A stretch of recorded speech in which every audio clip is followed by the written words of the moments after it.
মানে এয়ারপোর্ট থেকে বের হওয়ার পরে গাড়ি পর্যন্ত অনেক দূর হাঁটতে হয়েছে মনে হয়। আমরা যে ওয়েটা উঠলাম, ওইটা কি গাড়ির কাছাকাছি রাখার কোনো ওয়ে ছিল না? ওনারা চাইলে সবই করতে পারতো, যখন এক্সিটের গেট ছিল ওইখানে মেন গেটে নিয়ে আসতে পারতো।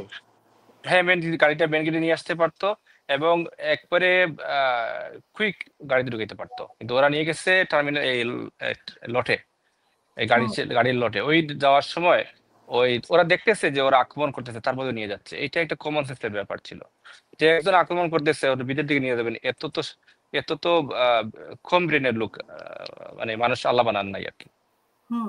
আমরা যেরকম দেখি যে আমরা বিভিন্ন এয়ারপোর্টে গেলে বা এখানেও একদম সামনেও কিন্তু আসা যায়, টার্মিনাল থেকে বের হয়ে সাথে সাথে গাড়িতে উঠা যায়, ট্যাক্সি ক্যাবের একটা লাইন থাকে বা সেরকম। তো পার্কিং অনেক দূরে থাকে।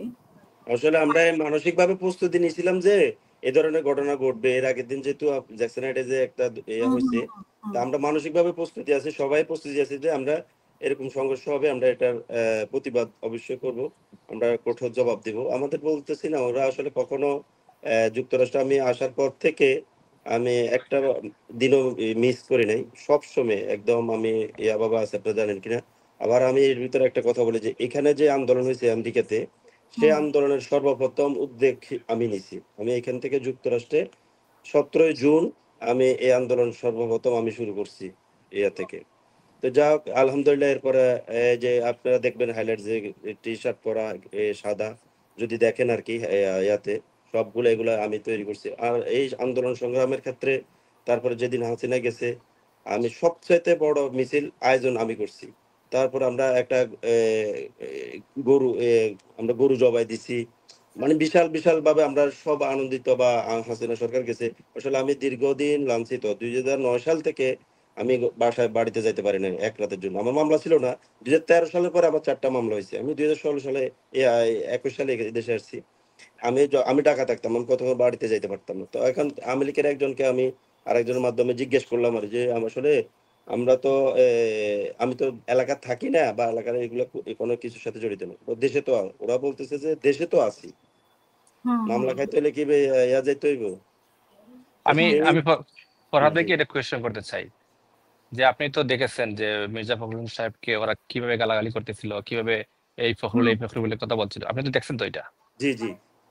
এবং ওনাকে হাত দিয়ে ঠেলে নিয়ে যাচ্ছিল, উনি আবার চাইছিলেন যে হাতটা ছেড়ে ওনারে গালি গালি গালি দিয়ে নাই, বাট ওরা বলছে আর কি যে আপনি কি মির্জা ফখরুল বা অমুক তমুক ওরা ওদেরকে আমরা আটকাইছি। হ্যাঁ আটকাইছি না, মির্জা ফখরুল একজন সম্মানিত ব্যক্তিকে এই নাম ধরে এরকম বলা, এটা তো একটা গালি। আমরা বোধ করতেছি, অবশ্যই করতেছি না, করতেছি দেখেই তো কথা বলতেছি। আমরা করবো না কেন? আমরা সবার কথা, আপনাদের তাহের ভাইও যখন আমি কালকে একজন জমাতের ভাইয়ের সাথে আমার তর্কাতর্কি হয়েছে, তো উনি বলতেছে, আমি বলছি না ভাই, আমরা 4 জন মানুষ আসতেছেন, একজনকে অপমানিত করছে, আপনারা অপমান বোধ করতেছেন না? তো না করলে আপনাদের সবাই অপমান বোধ করতেছে, আমরা পুরো জাতিগতভাবে অপমান বোধ করতেছি, কেননা একটা গেস্ট আসছে। এই জন্য তো আমরা সামনে চলে গেছি, আর পিছন থেকে তাকাই নাই। আমরা যারা ছিলাম আমরা সামনের দিকে চলে গেছি, আমরা কিছু তাকাই নাই, আমরা মনে করছি সব আমাদের। এই জন্য আমরা সামনে চলে গেছি। আমরা পিছনে একবারে, যেটা আপনি ভিডিও দেখবেন যে একবারে যেন তাকাই না পিছনে, যখন বলছে একবারে গাড়িতে সাথে সাথে আমরা কতটুকু মানে স্পিডে গেছি, ওইখানে রাত 1টা পর্যন্ত ছিলাম। আমি অনেক একদম এরপরে গাড়িতে 3 জনকে তুলে দিয়ে গাড়ি ওদের সামনে থেকে চলে গেল, শুয়ে পড়ছিল। ওইখান থেকে সরে যাওয়ার পরে আবার গিয়ে শুয়ে পড়ছে। ওইখান থেকে যখন যাচ্ছে না, পুলিশ আসছিল, আমরা দেখাই দিছি যে বলতেছি যে ওরা টেররিস্ট বলছি, তাহলে ওরা আসছে, এসে ওদেরকে ওইখান থেকে সরাই দিচ্ছে। এই পর্যন্ত শেষ করে যতক্ষণ বিদায় দিয়ে দিছি, এরপরে আমরা বেক করছি, লাস্ট পর্যন্ত ছিলাম আমরা। এই জন্য এইটা করছি, এই জন্য আমরা মনে করছি আমরা সবার। এর ভিতরে আর একটা আমি ছোট্ট একটা কথা বলি। ছোট্ট একটা কথা হচ্ছে যে খোকন ভাইকে যখন আমি বলি, আমি আবার ব্যাক আসছি এখানে, আসার পরে ওই যে পুলিশ অফিসার উনি আমার আবার জিজ্ঞেস করছে যে তোমরা এখানে কি সংঘর্ষ হবে কিনা, বা উনি আসলে আমার মনে হচ্ছে যে উনি জানছে কোনো না কোনো ভাবে, উনি বারবার জিজ্ঞেস করতেছে। আমি তখন ওইভাবে বলছি, আমি বলছি না, আমাদের এখানে তো আমরা যারা, যেহেতু আমরা বিএনপি এবং জামাত, আমরা দুইটা একই আমাদের 4টা গেস্ট আসবে, ওদের একটা গেস্ট, আমাদের 2টা গেস্ট, এবং কি আমরা আমরা আমাদের সাথে সংঘর্ষটা হবে না। আমি পুলিশ অফিসারকে এই কথাটা বলছিলাম, বুঝছে। জি, আমি একটু ওয়াহিদ ভাই আপনার কাছে শুনতে চাই, দুজনের কাছে আসলে শুনতে চাই। ওনাদেরকে হায়াত হোটেলে রাখা হয়েছে। ওনাদের প্রোটোকল নিয়ে মানে সরকারের সাথে তো গিয়েছে, ডক্টর ইউনূসের সাথে গিয়েছে। কিন্তু ওনাদের তো আম ওনার মানে সরকারের পক্ষ থেকেই ওনাদেরকে আরো বেশি প্রোটোকল থাকা উচিত ছিল। এখন হোটেলেও নাকি ভিন্ন হোটেলে আছে, হায়াত হোটেলে আছে। তো ওনাদের বের হওয়া বা এই ২ দিনে ওনারা আসলে কি অবস্থায় আছে? আমাদের পক্ষ থেকে, সংগঠনের পক্ষ থেকে আমরা প্রতিদিন এখানে মানে আছি আমরা সিকিউরিটি আমাদের। কি আপনারা নিজেরা দিচ্ছেন নাকি না, ওনারা আসলে ওইখানে এসএসএফ এর লোকগুলা আছে, আমরাও আছি, ওই ইয়ের দূতাবাসের লোকগুলাও আছে। আর আমরা যেহেতু আমরা দায়িত্ব ছিল, আমরা ওইখানে আছি, কারণ আমরা ওই ওই দূতাবাসের লোকদের উপর বিশ্বাস রাখি না, কারণ ওরা কারণ সরকারি মেহমানদের জন্য কোনো সিকিউরিটি রাখতে পারে নাই, এই জন্য এই পরিস্থিতি তৈরি হয়েছে। এই জন্য আমরা এটা বের বিশ্বাস করি হওয়ার না। ক্ষেত্রে ওনাদের কোনো আতঙ্ক আছে কিনা বা কোনো অনুষ্ঠানে যাওয়া-টাওয়া? আর না, ওনাদের এটা প্রোগ্রামটা কি এই ওইখানে? এটা প্রশ্ন উঠেছে যে ওনারা যে সফরসঙ্গী হিসেবে গিয়েছেন, ওনাদের ওইখানে প্রোগ্রাম কি? আসলে আমরা তো এত বড় দায়িত্বশীল না, ওরা বড় দায়িত্বশীল, তারা বলতে পারবে। আমরা যেহেতু আমাকে নিয়ে আসছেন, কারণ হচ্ছে আমাকে দেখছেন আপনি এখানে একটা ইনসিডেন্টের সময় আমি সাথে ছিলাম, ওইখান থেকে আপনি নিয়ে আসছেন, কিন্তু এই উত্তরগুলা ওনারা দিতে পারবেন, সঠিক উত্তর। আমি হয়তো দিতে গেলে হয়তো ভুল হতে পারে, এই জন্য আমি দিচ্ছি না এগুলা, ওনারাই বলতে পারবে।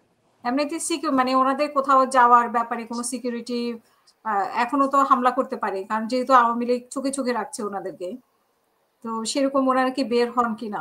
ইনশাআল্লাহ যদি আমাদের নেতা যদি বাইরে হয়, আওয়ামী লীগের এতটুকু দুঃসাহস করবে না আমাদের সামনে বা কোনো রকম ভাবে উৎসব কথা বলার মতো। যুক্তরাষ্ট্রে আসলে আমি জানি না, আমি বললাম না, সবচাইতে বাংলাদেশের পরে যে আন্দোলনটা বড় সমবেত হয়েছে সেটা হচ্ছে যুক্তরাষ্ট্র হয়েছে। যুক্তরাষ্ট্রে বিএনপি খুব শক্তিশালী। এটা হুম। আসলে আমি অহংকার যাতে না হোক, আমরা আসলে সংখ্যা বা আমাদের যে না, এলাকা থাকি, আপনাদের তো কমিটি নাই ওইখানে। এটা হচ্ছে মানে ও সবচেয়ে বড় না কথা। থাকার পরে আলহামদুলিল্লাহ যথেষ্ট আমরা সংঘবদ্ধ। মানে হুম। এখানে আমাদের ভিতরে কখনো যদিও হয় ভিন্ন মত থাকতে পারে, কিন্তু কারোর সাথে কখনো দ্বন্দ্ব হয়নি। আমি আসার পর থেকে দেখছি কারোর সাথে কারো হয়নি, কিন্তু সবাই একই স্টেজে দাঁড়ায়। কিন্তু হয়তো সব মতের ভিন্নতা থাকতে পারে, সেটা হচ্ছে আলাদা বিষয়। কিন্তু আমরা এখানে আসলে যুক্তরাষ্ট্র একটা কথা হচ্ছে যে সব মেচুরিট মানুষগুলা, হুম। সব এডুকেশন শিক্ষিত। এখানে আসলে ওই যে অন্যান্য দেশে বা এর মতো এরকম মানে উচ্চবাচ্য বা গালাগালি বা অন্য টাইপের এরকম কিছু নাই। তবে নেতা নেত্রী যদি আসে, যে এর আগেও যারা আসছে আপনারাও দেখছেন, কখনো কেউ কোনো রকম ভাবে আওয়ামী লীগ এর আগে, গতবারের কথা বলি, গতবার যেহেতু আসলো, আমরা গতবারও গেছিলাম, যেহেতু আমাদের দলের কেউ না আসার পরেও আমরা গেছিলাম। আমরা ওইখানেও ভালোভাবে একটা পজিশন নিছিলাম। এবারে তো আলহামদুলিল্লাহ আরো সবাই, যেহেতু মহাসচিব আসছে, আমরা মহাসচিবের ইয়াতে সবাই ঐক্যবদ্ধ। আমার মনে হচ্ছে যে একটা কর্মীও বাকি থাকবে না, সবাই এখানে উপস্থিত থাকবে ইনশাল্লাহ। হুম। আমার আমার দুইটি কথা আছে, আমি সবার উদ্দেশ্যে যে এইখানে আহ ফেসিবাদী শক্তি চলে গেছে আমাদের দেশ থেকে, কিন্তু ফেসিবাদী দূষররা প্রতিটি জায়গায় আছে।